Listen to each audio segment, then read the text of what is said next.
All right, you guys ready for story time? So this is something that happened to me in 2019. So the beginning of 2019, my ex and some corrupt officials were stalking me. They were abusing me. They were following me around everywhere, hacking my phones, hacking my devices. It started, I'd have to say, January of 2019, and ended when I went into rehab of, I think, April of 2019. So for the most part, these people took photos of me when I was staying in a hotel room when I got a maintenance job and I rented a room there. This ex of mine and these officials um, mind manipulated me. They corrupted me with drugs. I got drugs from them. Mind you, I was a drug addict at the time and I was using. They went as far as stalking me everywhere that I went, kept playing mind games with me. They abused me, um, gave me some drugs that were bad, things like that. My ex left me for dead when I was staying in this hotel room. They kept saying that they worked for this company to where you'd have to go door to door selling electricity. Even went as far as giving me a badge, and me being smart at the time called that number and the lady had no idea what I was talking about. Um, this went on for months. It went on as I was homeless and living in a hospital closet. They were following me around the hospital. They would play games with me. Um, my ex tried setting me up at the time and did a lot of dirty stuff behind my back. Did the things that they would do, like, trying to get me to get them drugs from different drug dealers. And how I found out is one time I went to pawn something at the mall, at Chapel Hill Mall in Akron. And when I went inside, the guy looked scared as hell. And I look on the floor, there's a guy behind the counter in the kiosk in the middle of the mall, laying on the floor, shaking to death, looking like he was terrified. And the guy standing next to the other guy that I was trying to pawn the stuff to was terrified. He wouldn't take my stuff. He's like, no, it's fake, it's fake. And the next day I went and I sold it anyways. Got away and went and sold it at a different place.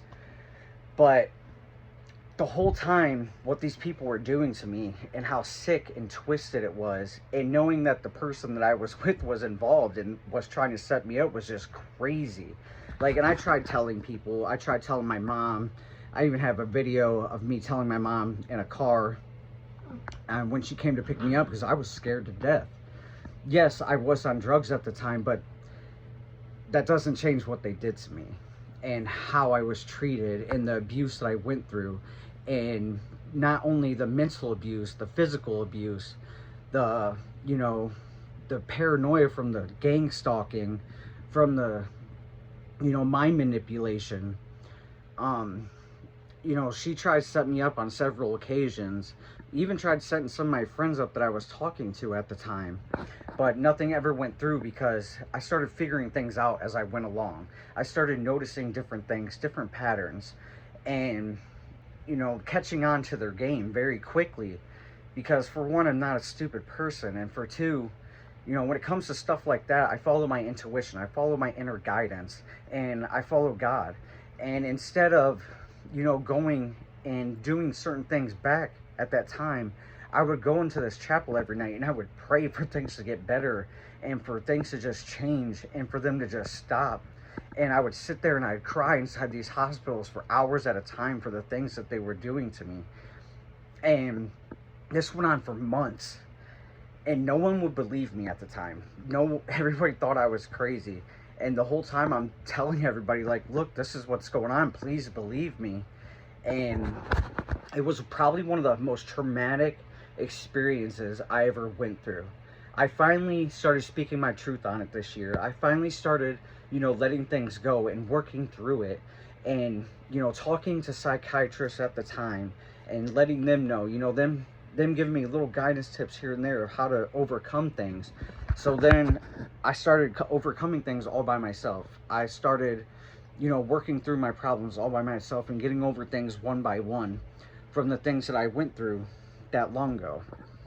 Now, this girl didn't stop. She went as far as saying that, she was dying, this and that. Come to find out, she has several death certificates out on the internet of how many times she said she died, but we all know that's a bunch of bull crap. And you know, this went on for so long, and I just want to spread awareness about this, that there are corrupt officials out there. There are people that don't have your best interest. Always follow your inner guidance, and you know, just be aware of your surroundings, be aware of things that you're going through. And once you go through them, if anybody ever has to go through anything like that, speak up about it. Let people know what's going on, because you never know who can help you. You never know what kind of thing, you know, can trigger somebody else and want to reach that hand out to help you in that current situation. Because I was one of the ones that didn't speak up about it. I was the ones that held it all back because everybody kept saying I was crazy and they wouldn't believe me. But just know that there might be someone out there that understands. There might be someone out there that knows something more than you, that could be a helping hand.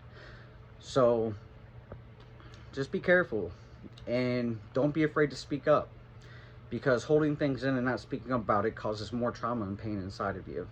So speak your truth and let people know what's going on out there in this world, and try to be a light for other people, and try to be a beacon of light for other people to help them and guide them through certain situations in life. You never know who you're going to help along the way.